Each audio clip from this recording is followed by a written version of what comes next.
Parents chose my brother as the golden child, but when he lost everything, they came begging Maine to sell my inheritance to save me. I'm Danny, now 34, and my deep-seated anguish stems mainly from two sources: my parents and my older brother Alex, who is now 38.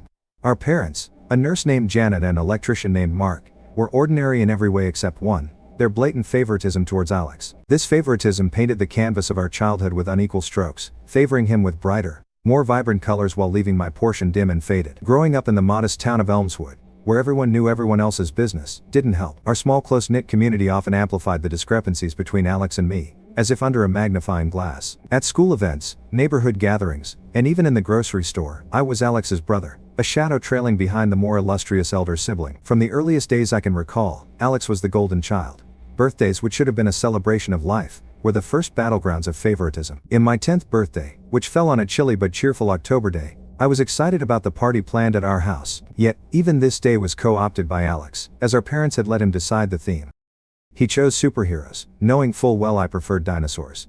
He smirked as he paraded around in a Superman cape, while I sulked in a corner, my T-Rex costume feeling suddenly out of place and childish. Christmas was no different. Each year Alex would be the first to dive under the tree, his hands tearing through wrapping paper on gifts that often turned out to be the latest gadgets or toys, things he wanted. My gifts were often practical clothes, books, or worse, items clearly meant for older kids, which Alex would end up claiming anyway. The injustice of it was like a stone in my shoe, constant and irksome. Our parents seemed blind to the imbalance, or perhaps they chose to be. They praised Alex's every achievement, no matter how minor, and offered excuses for his failures. In contrast, my achievements were met with nods or polite smiles, and my failures were proof of laziness or lack of talent. This disparity extended beyond gifts and celebrations. At dinner, Alex would talk about his day, his plans, his friends, and our parents absorbed every word with eager attention. When it was my turn, their eyes would glaze over, as if they were waiting for a commercial break to end, and the main program to resume. This pattern of neglect had a profound effect on me. It ingrained in me a sense of unworthiness and a conviction that I was inherently less lovable than my brother. These feelings were compounded by the whispers of pity, or the comparisons drawn by neighbors and family friends, always noting how different Alex and I were, and not in my favor. As we grew older, the chasm widened. High school brought new challenges, bullying being one of them. I was an easy target, not just for my peers but, it seemed, for fate itself. Alex, ever the charmer, was popular and athletic. He excelled in sports and had a wide circle of friends. I, on the other hand, was bookish and introverted, often bullied for my quiet nature and the hand-me-downs I wore, many of which had started off as Alex's. One particularly painful memory was during our shared high school years when I was 15 and Alex 19. It was the day of the school's annual talent show, an event I had been eagerly anticipating because I was to perform a piano piece I had spent months perfecting. I remember walking onto the stage, the nerves dancing in my stomach, only to see Alex in the front row, surrounded by his friends, sneering up at me. Mid-performance, a loud obnoxious heckle from his direction broke my concentration. I faltered, my fingers tripping over keys in a discordant tumble. The audience's laughter stung worse than any physical blow. After the show, my parents comforted Alex, who feigned innocence and claimed his friends were the culprits. My humiliation, it seemed, was of no consequence. This dynamic persisted into our adulthood. I watched as Alex, armed with a business degree paid for by our parents, climbed the corporate ladder with ease. In contrast, I struggled through community college, juggling jobs to pay for my education, earning a degree in computer science through sheer grit and determination. It wasn't just in the realm of education or personal achievements that the inequality showed. Even in matters of the heart, I felt the sting of our parents' indifference. When I came out as gay at 22, the news was met with a stony silence from my parents, and a cruel jibe from Alex about not wanting to share a room during family holidays for safety. The pain of that remark was sharper because it went unchallenged by our parents. Now, standing on the threshold of midlife, I find myself dredging up these memories not out of a desire to wallow in past grievances but because fate has presented a cruel irony. Alex, the brother who made my childhood a living hell, is now battling a terminal illness. To know more about my story, and why my brother got sick, let's go back about 2 months ago. I experienced one of the few moments in my life when I felt genuinely cared for and protected. But it came at a steep price: the death of my grandparents. Their passing marked a significant shift in my life, highlighting the contrast between their loving support and the glaring neglect from my parents. My grandparents had always been my sanctuary. Unlike my parents, who invariably showered my older brother with attention and gifts, my grandparents provided me with something far more profound: unconditional love and acceptance. They were aware of the imbalance in my family, and they did everything within their power to make me feel valued. Whenever I visited them, it was like stepping into a world where I was no longer invisible. They listened intently to my stories about school and my small achievements, which my parents often overlooked in favor of celebrating my brother's latest successes. Growing up, the difference in how my grandparents and my parents treated my brother and me was stark. Unlike my parents, who clearly favored my older brother, my grandparents showered both of us with love and affection, though it always felt like they made an extra effort to compensate for the imbalance at home. My grandparents were the kind of people who believed in fairness and equality. They often tried to gently advise my parents to treat us equally, hoping to bridge the gap that was so apparent. "Treat the boys fairly, they both deserve your love and support," they would say in their calm, wise tones. Despite these conversations, which I overheard more than once, my parents' behavior remained unchanged. Their favoritism towards my brother was as clear as ever, and their ears seemed closed to any suggestion of impartiality. The love from my grandparents was demonstrated in their actions and the small everyday moments. They were always present at my school events, cheering just as loudly for me as for my brother, if not louder, to make up for my parents' often lukewarm enthusiasm for my achievements. On birthdays, they went out of their way to make sure my gifts and cake were just as grand as what my brother received, if not more so, to subtly balance the scales. Their passing was not only a profound loss of love and support, but also marked the end of the only advocacy I had within my family. It underscored just how much they had done to protect and elevate me, efforts that were both subtle and significant. They knew the challenges I faced and tried in their own ways to shield me, even if it meant standing up to their own children. The day we lost them was a quietly tragic one. They had been involved in a minor car accident, but due to their frail health, they couldn't recover. It happened too quickly, and suddenly I was left without my pillars of emotional support. At the funeral, while everyone else seemed to be whispering about wills and legacies, I was engulfed in a deep sense of loss, mourning not just their death but the unconditional love they took with them. The reading of the will was a somber affair, and it was there that I learned about the final act of protection my grandparents had orchestrated for me. To everyone's surprise, they had left me their house and a substantial sum of money. $500,000. It was an unexpected turn of events that caused a stir among my relatives, particularly my parents, who had expected that everything would go to my brother, as it always had. However, the most dramatic revelation was yet to come. My grandparents had always known about the preferential treatment my brother received and the manipulative tendencies of my parents. To protect me further and perhaps teach everyone a lesson about values and deception, they had included a peculiar clause about another sum of money. This was the money my brother believed he was receiving. A hefty amount supposedly hidden in a special envelope. But in reality, this envelope contained nothing but monopoly money. I remember that moment. My parents, who had always shown blatant favoritism towards him, practically glowed with vicarious satisfaction. Their joy was palpable, as if they themselves had won some grand lottery. They whispered excitedly among themselves, already planning how this windfall would bolster our family's finances. Perhaps they did not consider but secretly hoped that my brother would share some of his newfound wealth with them. But the joy of the moment was tainted for me. Standing on the periphery, I watched my brother's face light up with greedy anticipation as he tore open the envelope. His voice, dripping with condescension and unearned triumph, cut through the merriment like a knife. Finally, something to show for all my patience with this family, he smirked, his eyes not meeting mine, as if I were beneath his notice. It wasn't enough that he had received what should have been my share as well. He had to twist the knife. "I guess this means I can finally get away from all this. Especially you," he sneered, his gaze flicking over me dismissively. The sting of his words was sharp, made all the more painful by my then ignorance that the money was fake. At the time I believed he had received a real fortune, a fortune that could have transformed my life, which had been anything but privileged compared to his. The dreams I had nurtured in secret, of freedom, of modest comfort, of simply being seen as equal, seemed to crumble before my eyes. I felt a deep sinking regret, not only for the loss of what I thought was my last chance at a better life, but for the bitter divide that money had reinforced between us. His words about my identity were perhaps the most cutting.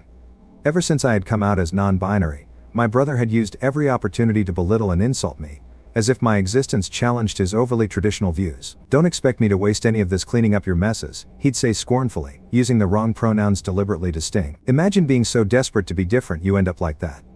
His mockery was a clear reflection of the disdain he felt, mirroring the less overt but equally painful dismissal by our parents. To everyone's surprise, especially our parents, my brother did not linger to celebrate his windfall. The very next day he packed up, his actions as cold and calculated as his departure. He moved in with his girlfriend, who, unbeknownst to him, was more interested in his supposed financial status than in him as a person. Our parents, left in the wake of his sudden departure, were stunned. All those years of prioritizing him, of bending family dynamics to favor him, had culminated not in grateful reciprocation but in abandonment. Their faces, once flushed with excitement, now mirrored the betrayal they felt, a bitter realization that their golden child had fled the nest with no intention of looking back. However, the truth revealed itself dramatically. Days later, in the wake of my brother's sudden departure to his girlfriend's place, I received a call from him, the first in what would be a series of frantic, increasingly humbled communications. The money was fakey, monopoly money, precisely placed in a real bank envelope. The girlfriend, driven by material aspirations, had unceremoniously kicked him out upon discovering the deceit. My brother, now homeless and humiliated, was suddenly devoid of both the financial windfall he had bragged about and the companion he had chosen over his family. This revelation did not soften my heart, rather it crystallized the resentment that had been simmering for years. When he showed up at my door, his face a mix of anger and desperation, I felt a cold resolve wash over me. This was the brother who had tormented me throughout my childhood, who had stood by and watched, or instigated, as others did the same. This was the brother who had never once stood up for me, not when I was bullied for being different, not when I struggled to find my place in the world. When my brother showed up at my doorstep, it wasn't a simple knock of desperation. It was the culmination of a series of events that had unfolded since he'd been duped by the monopoly money our grandparents had cleverly disguised as inheritance. According to what he told me, before he decided to come here, he had gone to our parents' house seeking refuge and possibly some financial support. However, the reception he received there was far from what he had hoped. Our parents had always preferred him over me, showering him with attention and gifts throughout our childhood. Yet, when he appeared on their doorstep in his hour of need, they turned him away. They believed he had squandered the money, or what he thought was money, on lavish expenditures or perhaps on his girlfriend, who was notorious for her interest in material wealth. He explained that our parents accused him of lying about the money being fake.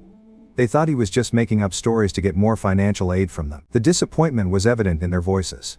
They felt betrayed that he had not only moved out so abruptly after receiving his inheritance, but had also neglected them since moving in with his girlfriend. In their eyes, he had chosen his new life over family, only to return when he was in trouble. At that time I was staying at our grandparents' house. I was taking care of the house, living quietly away from the drama that often surrounded my parents and brother. The house was a sanctuary from the childhood memories of neglect and favoritism that still haunted me. When my brother recounted his ordeal, there was a part of me that felt a twinge of sympathy. Here he was, the favored child, who had never once considered the impact of his actions or words on others, particularly me, now reduced to seeking help from the sibling he had often ridiculed and scorned. His fall from grace was steep, and his current predicament was a harsh lesson in humility. However, the years of being second best, of enduring his cruel taunts and our parents' obvious partiality, had hardened my heart considerably. He spoke of our parents' rejection with a tone of surprise and hurt, as if it was unthinkable that they would ever turn their backs on him. It was ironic, really, considering how often he had done the same to me, both as a child and as an adult. But his narrative was filled with regret and a sense of urgency, but it lacked genuine remorse for the way he had treated me over the years. It seemed he was more upset about his loss of comfort and status than about the possibility of mending our fractured relationship. As he stood there, looking more vulnerable than I had ever seen him, I was faced with a choice. Could I set aside the years of neglect, the memories of birthdays and Christmases where I watched him open presents that should have been mine? Was I capable of forgiving not just him, but also our parents, who had instilled such disparity between us? I listened quietly, my mind raced memories and emotions. In the end, my response was shaped not just by the hurt of the past, but by the realization of what I needed to do to protect my own peace. I had built a life for myself here in our grandparents' house, a life away from the constant reminders of my secondary place in our family. Years have passed since I shut the door on my brother, and in that time, the details of his life have faded into a distant haze. I don't know where he lives, nor have I kept up with his goings-on. That is, until today, when a sudden text message broke the silence between us, tearing open old wounds with news of his illness. He was sick, battling a brain tumor, and frequently in and out of the hospital. He couldn't afford the surgery fees and was reaching out for help, but it struck a chord deep within me. It was not just a request for financial aid. It was a plea for familial support, the kind he had denied me throughout our childhood and well into our adult lives. Memories of our past, of his harsh words and cruel actions, surged back with unwelcome clarity. He had always been the favored son, the golden child who received the latest gadgets and unwavering affection from our parents, while I lingered in the shadows, the afterthought in their familial narrative. Now, as he lay in a hospital bed, vulnerable and reaching out, those same feelings wrestled within me once again. Could I deny him help when he was possibly facing the end of his life? Was my resentment so deep that I could look away from a dying man, my own brother, regardless of our torrid past? As I pondered over his request, the scenes of our childhood played in my mind like a melancholy film. There were moments when he could have stood up for me, moments when he could have shared, moments when he could have simply been the brother I needed him to be. But those moments never came. Instead, there were insults, there were dismissals, and above all, there was the clear message that I was less than him, unworthy of the same love and attention he received so freely. His words from our last encounter echoed in my memory. Where were you when I was being bullied? Where were you when I lost my job? Where were you when I got married to my husband? Each question is a stark reminder of his absence, of his choice to exclude me, to ridicule me for who I was. And now, he needed me. Now, when everyone else had turned their backs, when his charm and money had run out, he remembered that he had a brother. I sat with the weight of his request, feeling the old wounds bleed anew. Was I a bad person for hesitating, for wanting to turn him away as he had done to me? Perhaps. But forgiveness is a complex dance, one that requires more than desperation to lead its steps. As I wrestled with my conscience, I realized that my decision would not just define his fate but would shape the narrative of who I wanted to be in the face of such profound betrayal. In the end, I chose to respond. My message was simple, devoid of the bitterness that had colored our last encounter. "I hope you find the help you need," I wrote. It was neither a commitment, nor a refusal, but a boundary set firmly in place. I could not erase the past, nor could I rewrite the hurt that had been inflicted. But I could choose how to move forward, not with malice or resentment, but with the quiet dignity of someone who had learned to value themselves in the absence of familial love. As I sent the message, a sense of relief washed over me. I had responded not out of spite, but from a place of strength. Whether he would interpret it as an act of compassion or indifference did not concern me. I had offered what I could, a gesture of peace to ease my conscience, and perhaps mend a bridge long left in disrepair. In stepping back, I found my peace, realizing that being a good person doesn't always mean having to fix everything. Sometimes it simply means doing what you can, with respect for yourself and the history that shaped you. You know, one thing that happened that I could have predicted was my parents' reaction when they found out I refused to help my brother. Their first approach was through a series of phone calls. I recognized the familiar numbers flashing on my phone screen, and I knew immediately that answering would lead to nothing but a rehash of old grievances and criticisms. So I chose silence, letting the calls go unanswered. But silence was not a strong enough barrier, it merely postponed the confrontation. One afternoon, I heard the determined knocking at my door. Reluctantly, I opened it to find my parents standing there, their faces a mix of anger and desperation. The initial exchange was as bitter as I had anticipated. "How could you turn your back on your own brother at a time like this?" my father began, his voice thick with disapproval. My mother chimed in, her words laced with a familiar disdain. "And to think we raised you better, even with your choices." The slight pause before choices, and the emphasis thereafter made it clear she was referring to my sexuality, a topic they had never fully accepted. As the minutes dragged on, their anger seemed to dissolve somewhat into a pleading desperation. "He's your brother. He needs your help," my mother implored, her eyes welling up with tears. Not just for my brother, I suspected, but for the shattered image of a united family she held dear. I stood firm, though not without inner turmoil. "Look," I started, my voice steadier than I felt. "I understand he's in a tough spot, but why am I always the one expected to make sacrifices? Where was this family unity when I needed support, when I was bullied, ignored, marginalized?" There was no satisfying answer to those questions, and we all knew it. The room filled with a tense silence, a tacit acknowledgement of the many times they had failed to stand by me. Then the conversation turned to the house and the inheritance left by my grandparents, the only real support I had known. My parents knew about the house my grandparents had bequeathed me, intended as a safeguard and a gesture of love, acknowledging the imbalance I had endured throughout my life. "It's a large sum, and the house is valuable." I sighed, feeling the weight of the decision. "This house is more than just property to me, it's a memorial of the only people who ever made me feel valued and loved. It's not just a matter of money, it's about preserving the one good thing I inherited from a past filled with inequality," I explained, hoping they would understand the depth of what they were asking me to relinquish. The plea turned into more whining and bargaining, but I saw through the desperation to the same old patterns. My parents wanted a resolution that would ease their guilt and discomfort, without true consideration for what it would cost me, both emotionally and financially. I'm at a crossroads, truly. Part of me wants to rise above the past hurts and help my brother, who, despite everything, is in genuine need. Yet, another part of me resists, fueled by years of being sidelined and undervalued. This house, my refuge, symbolizes so much more than a financial asset.